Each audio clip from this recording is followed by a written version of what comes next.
Hi, everybody. Thanks for joining us again for Career.pm's series of videos called Breaking In, where we interview folks that have gotten into product management from different disciplines. And today I am thrilled to have Justin Woods with us. And I'm not going to say too much. I will let him briefly introduce himself, and then we will talk about his transition from doing something else to becoming a product manager. So maybe I should have mentioned I'm one of the founders of Career.pm. Justin, thanks so much for joining us. Could you give us your best, maybe 90-second introduction? Sure, Greg, thanks for having me on board. It's a real privilege to be here. Hi everyone. I'm Justin Woods and I'm the founder of a company called Product 360. We are a training and consultancy business that help digital professionals to successfully implement the AHA road mapping software. We help companies from all around the world, from startups to multinationals, with their product, marketing, roadmaps and processes. And recently we've had the privilege of working on some product and enterprise level transformations as well, which has been really great. Prior to this, I've got 17 years experience within the technology domain. So I've had the privilege of working with some great companies, application support and product management at Dell. I've been a requirements engineer. I've been a business analyst at IBM and a product management portfolio manager at Vodafone. Most recently, before I did my role now, I was also a senior manager of customer success at AHA. So quite a large gamut of experience there. I've really enjoyed the journey, and I think some of that we're going to talk through today. Yeah, cool. Very interesting. Long history in product management. And I'm wondering if you would tell us a little bit about what your job was, what you were doing day to day right before you transitioned into product management. Yeah, of course. So I think one of the things I love about product management is that people come to it from so many different spaces, so many different walks of life. Mine I spent 3 years in application support before I joined a product management role. So I did 3 years for Dell. We used to look after, as a team of 7, the online purchase path and all of the back-end systems for Dell in EMEA. Which was around 300 servers and 100 applications. I kind of fell into that role because prior to that, I was actually working towards a career in development and got a first-class degree in computer engineering, but things didn't quite work out with company cutbacks. So I actually found a consulting role, or a contracting role, I should say, with Dell, and then just fell into application support from there. So it was really there before I moved into product management. For people who aren't familiar with it, what is the best kind of paragraph on what a support organization does in that context? We were there to make sure that we met the SLAs of the business for the applications we supported. So if you imagine Dell's online purchase path for 16 different countries within Europe, and how important that was and how much revenue that brought in, you needed a capable team behind it, support 24/7 behind those servers to make sure that you had the uptime that you were expecting, because the real impact of that was it had a massive financial impact if servers were down. So we were there for that.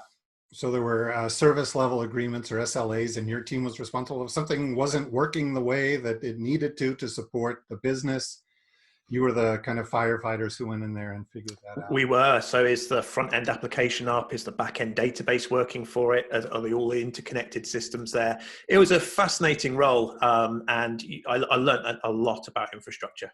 Yeah, I imagine you did. And tell me about how you became aware of product management, how you somehow transitioned into a PM role. Yeah, it sounds like a strange leap, but actually for me, it was really natural. So being in support, I was looking after things like the basket page for the European customers. And of course, those pages and those systems actually had product managers that owned them. So when things were going wrong or they had technical questions, we'd often interface very much with the product management team to solve those things. And so really it was working with them coming over to the desk, us supporting new launches of software and them testing it, was where I started to understand more around what product managers did, and really enjoyed kind of some of the things that they were doing. I found it really exciting when they were talking with me, and I was like, I want to do more of what they're doing. So I'm curious, did a position become available and you just decided to apply, or was there some kind of lobbying or networking going on prior to that? Yeah, it was really a bit of both. So I think my path through the product management roles that I've done has been quite fortuitous. So I worked closely with product managers of the systems that I supported, and And it was really through one of them letting me know that someone in the team was going to be leaving.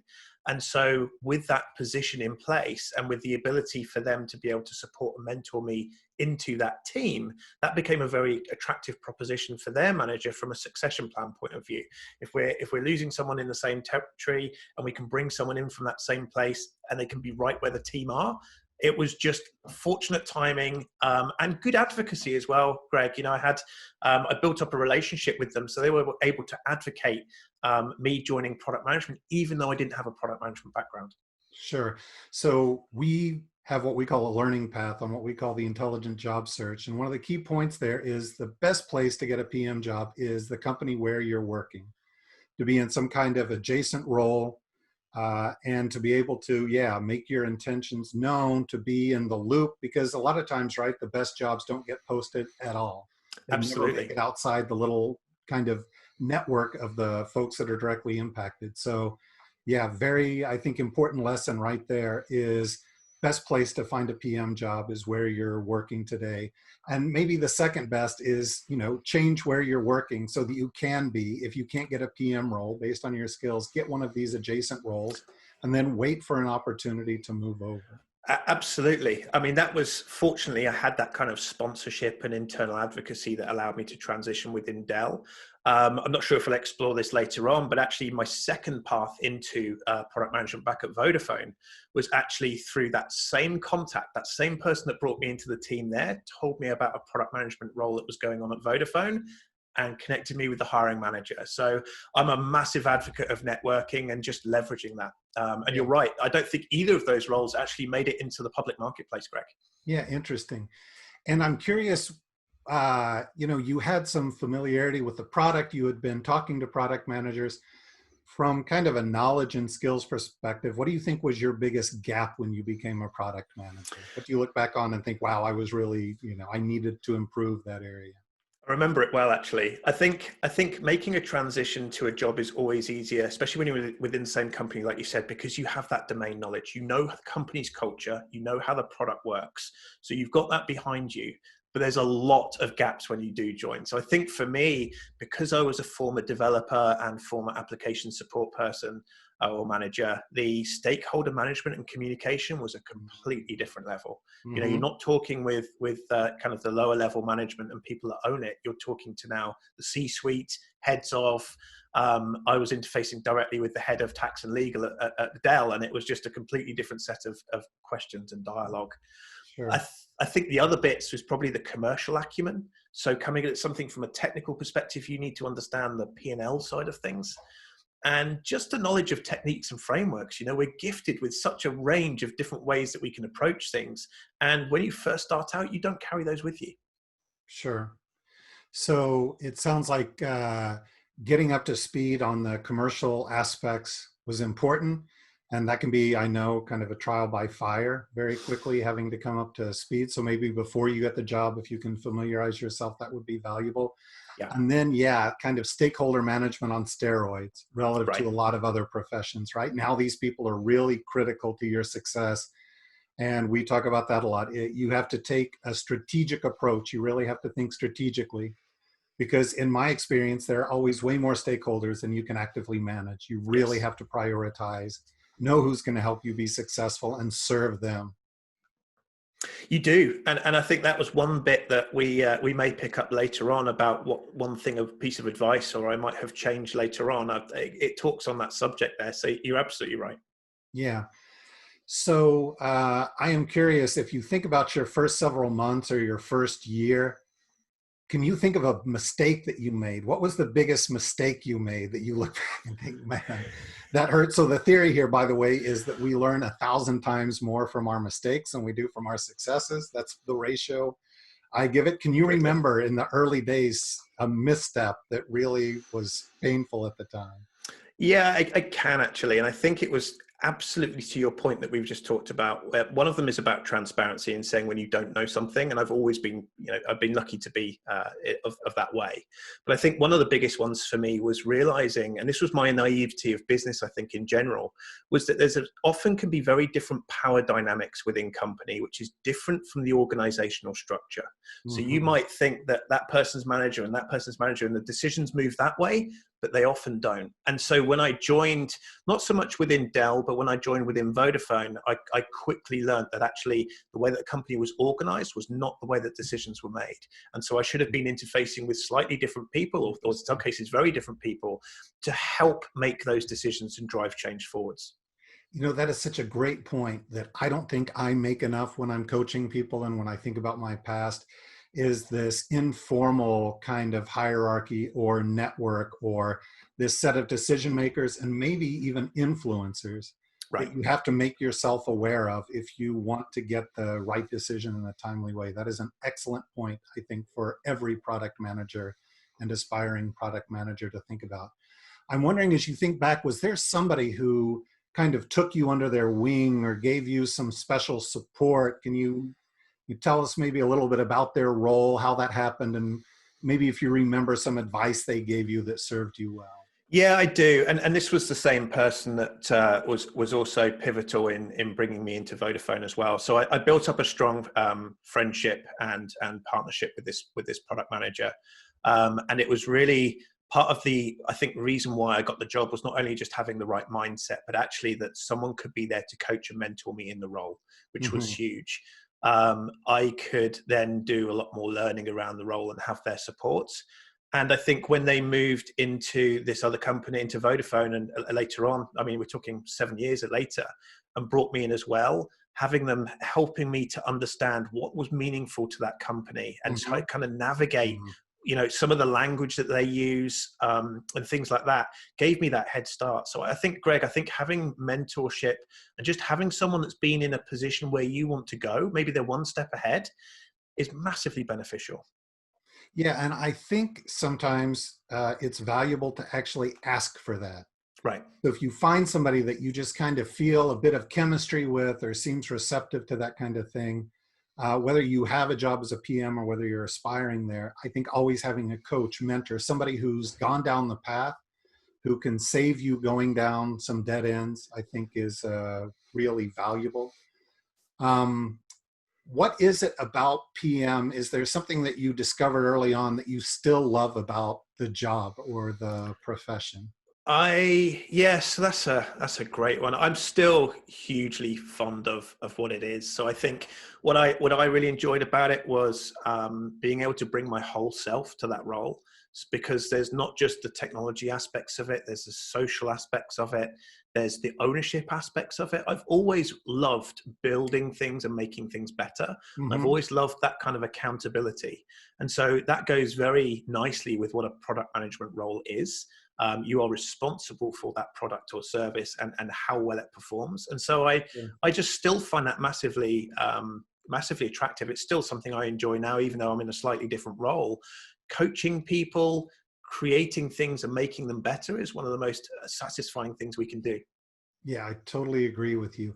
I'm wondering, as you look back, is there advice that, what, based on what you've learned, what advice would you give yourself as you transitioned, as you first got that, first PM gig? Yeah, that's a good question. What would I say? I think so. First of all, leverage your strengths and your current experience. Right, there's always something that you can bring to the table that will help. I think you've either got knowledge of the company. So if you're looking at a career change, you've got knowledge of the company and the culture.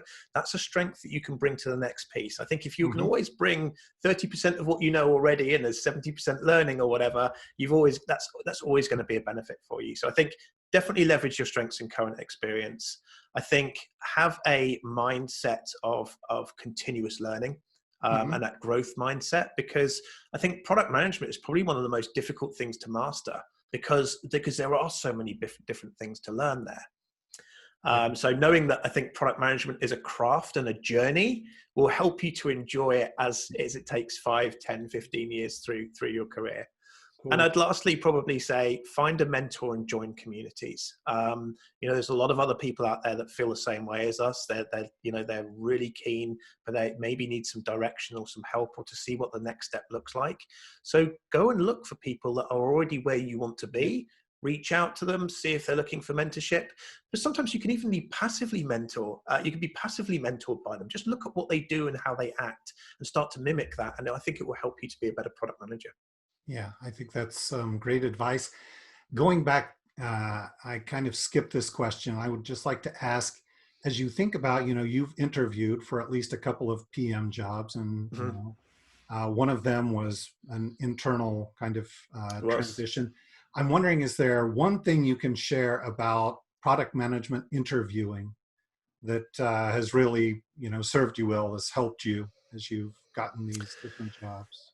I think what served me well was translating the experience I have or had into what they were looking for, even if it wasn't necessarily completely relevant. So where I'm going with that is when I was with Dell, I had two interviews because my manager was in the States, but I had a matrix manager in the UK that would be my kind of functional HR manager, if you will.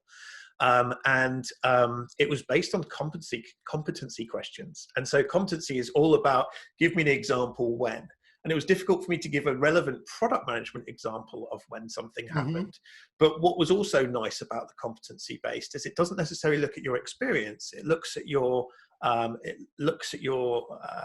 knowledge of yourself. What's called the Johari's window, I think it's called, where there's Hmm. things you don't know about yourself and things you do know about yourself, Yeah. and showing that awareness and how you can apply. Yes, it's not necessarily product management experience, but it was something that was still relevant, and translate that into the competency-based question was really helpful. So I think read up on what they're looking for and just help to map what you can do in your experience into that new role of what they're looking for. So I think that's a big one there. I think also what helped me at Dell was a strong internal reference and coaching once I joined the team, helped to soften that impact of bringing an unknown, let's face it, into a new product management Hmm. role. Yeah, which is always a big risk for the organization, right? It So, is. It yeah. is. Whereas at Vodafone, my path was very different. I had another internal advocate, which was massively lucky to have had. But it was a coffee chat in the morning that then turned into an interview and a presentation in the afternoon. We really resonated in the morning. The hiring manager had a cancellation about 3-4 hours later in the afternoon, and he said, "Can you come back for an interview then?" And I said, "Yes, that's fine." And he said, "Oh, by the way, we've asked candidates to do a presentation as well. Do you think you could do that?" And I just said, "Yeah, why not? Just show that willing." They know Sure. you've only got 4 hours to do it in, but just showing that willing, I think, is really powerful. And also, when you shared last time, Greg, I think you said just be okay with saying no, you don't know. And it was just to go back and say, look, these are the parameters I've worked in, but I don't know these things yet. Yeah. So I took a couple of important kind of points out of what you said. One of them is all your effort should be customized for the position that you're going after. Yes. So everything has to be in that context. And that means sometimes on the fly, adjusting your answers so that they are particularly relevant. So you really have to know something about the job you're applying for. And yeah, I think the other thing is what you describe in my mind, being a PM, I think of everything as a product. It's an exercise in positioning, taking what Yes. you have and positioning it in a way.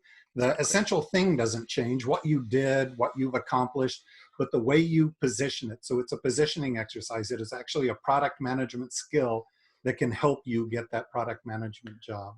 100%. Yep, completely agree.